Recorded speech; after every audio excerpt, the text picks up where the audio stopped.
현재 미국에서는 높은 가성비와 신속한 대량 생산 시스템을 앞세운 한국의 방위산업이 기어코 세계 최강을 자랑했던 미국의 방위산업마저 초토화시키고 있다며 미국 매체와 미국 방산기업들의 아우성이 연일 끊이질 않고 있습니다. 이는 이미 폴란드를 비롯한 유럽 각국은 물론이고 인도와 호주를 비롯한 인도태평양 국가들에 이르기까지 한국제 방산무기의 인기가 나날이 치솟고 있고 심지어 미국과 껄끄러운 관계에 놓인 사우디아라비아를 비롯한 여러 중동 국가들마저도 미국제 방산무기 대신 한국제 방산무기를 대거 도입하는 상황이 연출되면서 미국 기업들의 타격이 나날이 증대되고 있기 때문입니다. 특히 최근에는 한국에서 자체 기술로 개발된 KF-21이 미국의 전투기 산업마저 붕괴시킬 조짐마저 보이고 있다며 미국 매체가 이를 특집 뉴스로 보도하면서 미국 사회가 큰 충격에 휩싸인 상황입니다. 이와 관련해 미국의 외교 전문 매체인 포린폴리시는 한국 전투기의 도약으로 인해 미국 전투기 독주 시대가 마침내 막을 내리게 됐다고 한탄했습니다. 먼저 이 매체는 국가 정상회의에서 제트 엔진이 핵심 논의사항에 오르는 경우는 극히 드물다고 보도했습니다. 그런데 이 매체는 지난 6월에 있은 조 바이든 미국 대통령과 나렌드라 모디 인도 총리의 정상회담에서 제트 엔진이 중요한 안건으로 오르면서 세계 각국으로부터 큰 주목을 받았다고 보도했습니다. 이는 미국의 방산기업인 제너럴 일렉트릭이 인도의 전투기 개발 사업을 위해 제트 엔진을 제작하기로 했다는 것입니다. 제트 엔진은 예를 들어 세간의 이목을 끄는 전투기나 탱크의 판매에 비하면 대수롭지 않게 보일 수 있지만 이번 발표만큼은 중요한 글로벌 추세를 가리키고 있는데 바로 국가의 전투기 개발 사업이 다시 부활하고 있다는 것이다. 과거에는 소강대국들이 국가용 제트기를 개발하려고 했지만 지금은 더 많은 국가들이 성공하고 있기 때문이다. 미국은 자국군이 중국과 같은 초강대국의 부상에 더 잘 대비할수록 수출 위주의 만능 제트기보다는 좀 더 능력있고 전문화된 제트기 개발을 우선시하기 시작했다. 하지만 미국 정책에 의도치 않은 결과는 수출 전투기 시장에서 미국의 입지가 줄어들고 있다는 것이다. 실제로 미국의 외교 매체인 포린폴리시는 군사 전문가들의 전망에 따르면 오는 2030년대 후반까지 세계 전투기 시장이 오늘날보다 훨씬 더 세분화됨으로써 미국의 지배력이 크게 줄어들 것으로 예상된다고 한탄했습니다. 그리고 이러한 예상은 결과적으로 많은 국가들이 미국제 전투기에 의존하지 않는다는 것을 의미하는 것뿐만 아니라 미국의 방위산업이 이러한 시류를 잊지 못하고 전투기 시스템과 여러 전투기 개발 기술을 판매하지 않을 경우 세계 방위시장에서 도태되는 상황이 벌어질 수 있다는 것입니다. 무엇보다 이 매체는 현재 미국 정부가 자국의 전투기 산업을 부활시키기 위해 세계 각국을 상대로 안간힘을 쓰고 있는 상황을 보듯이 현재 글로벌 전투기 시장은 과거와 다르게 그야말로 천지개벽하고 있다고 보도했습니다. 그도 그럴 것이 미국 매체는 1980년대부터 1990년대까지만 하더라도 남아프리카 공화국과 대만을 비롯해 유고슬라비아와 루마니아 그리고 이스라엘과 일본에 이르기까지 많은 나라들이 자체적인 전투기 개발 사업에 뛰어들었지만 결국 모두 실패했고 이에 따라 많은 국가들이 미국제 전투기와 러시아제 전투기에 의존할 수밖에 없는 상황이 벌어졌었다고 보도했습니다. 이러한 국가 프로그램이 붕괴된 데에는 많은 이유가 있었다. 냉전 이후 국방 예산이 줄어들면서 전투기 시장도 급격히 축소되었다. 경제가 자유화되고 무역 장벽이 무너짐에 따라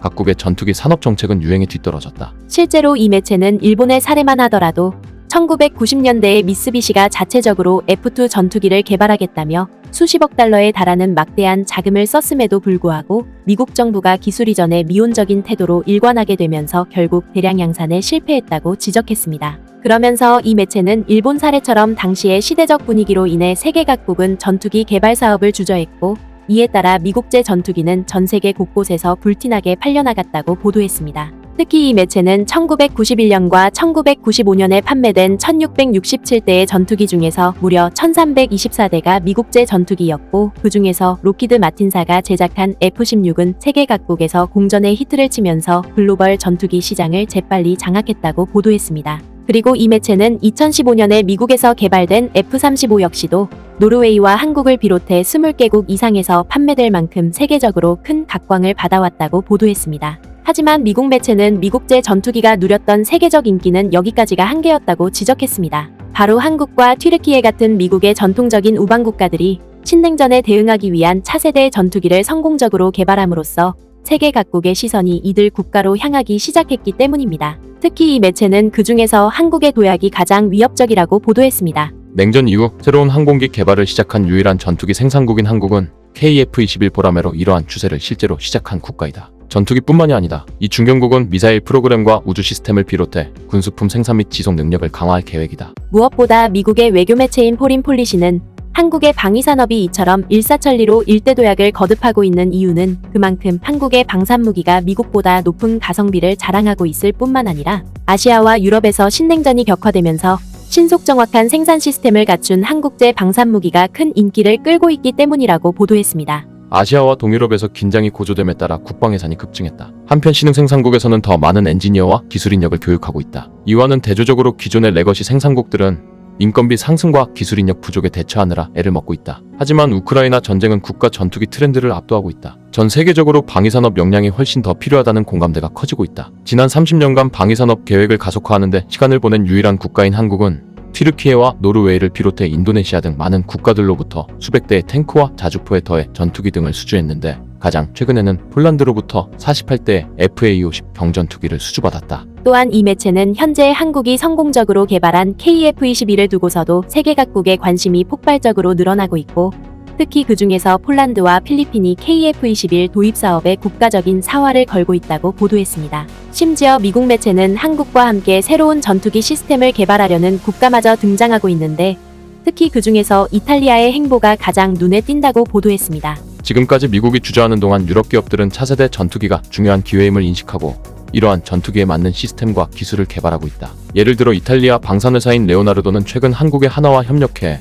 현대 전투기의 필수적인 기술로 손꼽히는 새로운 능동형 전자주사식 위상 배열 레이더를 만들었다. 그러면서 미국 매체는 한국의 전투기 산업이 이처럼 미국마저 위협할 만큼 엄청난 성장세를 구가하고 있는 것은 기존의 다른 나라와 달리 미국 기술에 의존하지 않고 독자적인 전투기 개발에 매진해왔기 때문이라고 극찬했습니다. 또한 미국과의 협력 프로젝트를 염두에 두지 않은 한국의 독자적인 전투기 개발 사업은 결과적으로 미국의 방위산업을 더욱더 궁지로 내모는 상황으로 이어지고 있다는 것입니다. 실제로 이 매체는 KF-21 개발 과정만 하더라도 미국 관리들의 미온적인 태도로 인해 결국 한국 항공우주 산업이 미국 대신 다른 나라들과 협력하는 상황이 벌어지면서 미국의 방산 기업들이 큰 타격을 받고 있다며 미국 정부를 질타했습니다.